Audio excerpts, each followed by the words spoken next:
For the next question, we have a beam AB and has a length 6 meters. So let's draw a beam.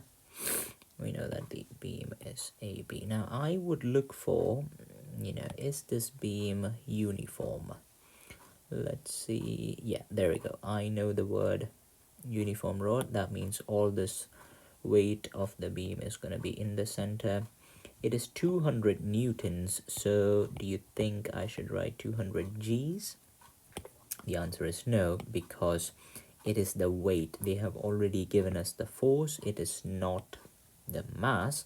So this time I'm not doing 200 Gs because it is not the mass. If you know the force, if it is given as newtons, please do not times it with Gs. That is one common mistake that we can make. So that is 200. It is acting down. We know that this is 3 meters, this is 3 meters, because center of mass lies in the middle. The beam rests in a horizontal position on two supports at the point C and D. So there are two supports, C and D, and I know AC is 1 meter. So that means C is the support here, and then DB is the support here. And I know that AC is 1 meters, so I'm going to erase this. This is 1 meter, so this is 2 meter. And then I also know DB is 1 meter, so this is 1 meter, so this is 2 meters. Two children, Sophie and Tom, each of weight 500 newtons. So their weight is 500 newtons, it is not their mass. Stand on the beam with Sophie standing twice as far from the end B as Tom. So how much ever Tom is, standing from B, Sophie is going to be twice as far. So we don't know, but we know that their distance is measured from B. So I'm going to put Tom somewhere here. So let this be Tom. So this distance, I'm going to call it as X. So if this distance is X, Sophie is going to be twice as far. So that is going to be one more X, if this kind of makes sense. So here's Sophie, and then both these kids, they are having a force. It is weight, it is not their mass. So I won't do 500 Gs, I would just do 500 newtons. 500. So this is our picture. The beam remains horizontal and in equilibrium. So we know that all the forces that are acting up are equal to all the forces that are acting down. Then you might think, what are the forces that are acting up? So the forces that are acting up, that is a reaction at C and the reaction at D. The magnitude of reaction at D, so RD, is 3 times the magnitude at RC. So I can say RD is 3 times RC. In fact, I can change RD and I can write this as 3 times that at C. Okay.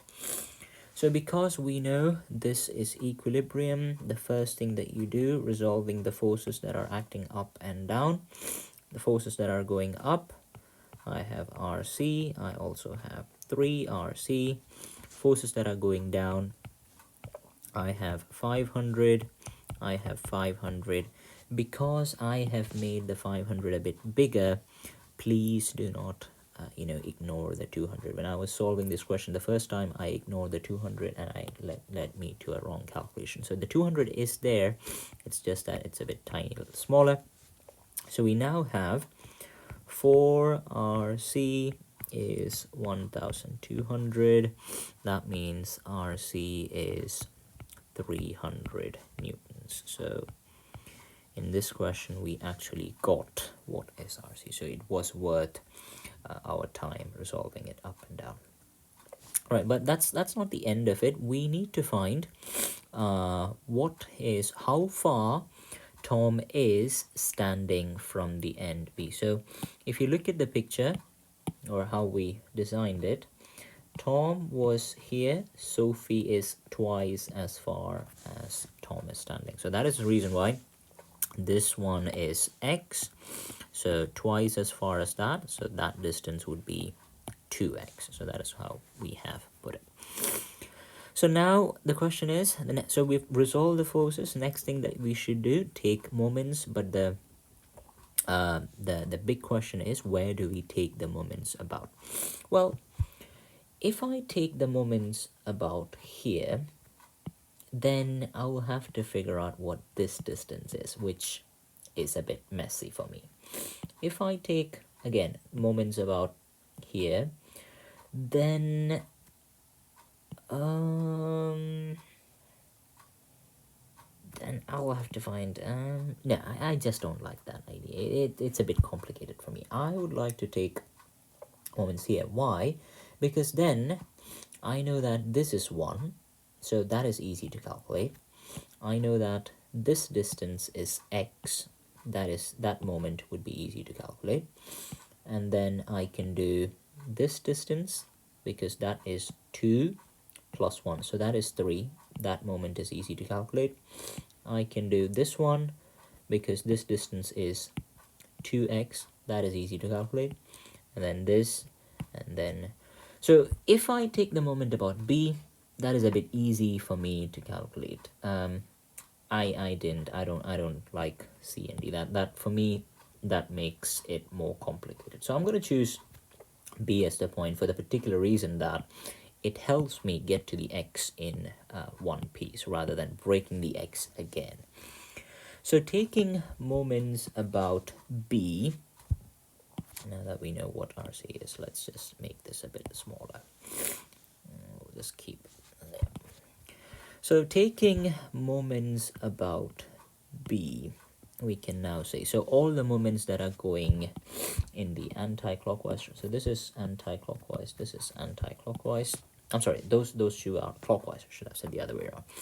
Those two are clockwise. So I can say RC, I'll take first RC, perpendicular distance to the pivot point, this is this much. So that is 2, 2, 1. So that is 5 times 5. The next force that is going in the clockwise direction is 3RC, and then that distance is 1. So these are the forces that are all going in the clockwise direction. Now let's take all the forces that are going in the anti-clockwise direction. So that would be the 500 going this way, 200 going this way, and the other 500 also going that way. So the 500 at Sophie's end, that is force 500. Distance is x, and x, remember, she is standing twice as far as Tom, so that would be 2x. So that's 500 times 2x. And then please do not ignore this little guy here. He is a bit smaller. I've drawn it a bit smaller. Please do not ignore it. So that is 200 newtons. The perpendicular distance is 2 and 1. So that's 200 newtons times 3, and finally you have Tom at 500 newtons, and the distance is x. Yeah.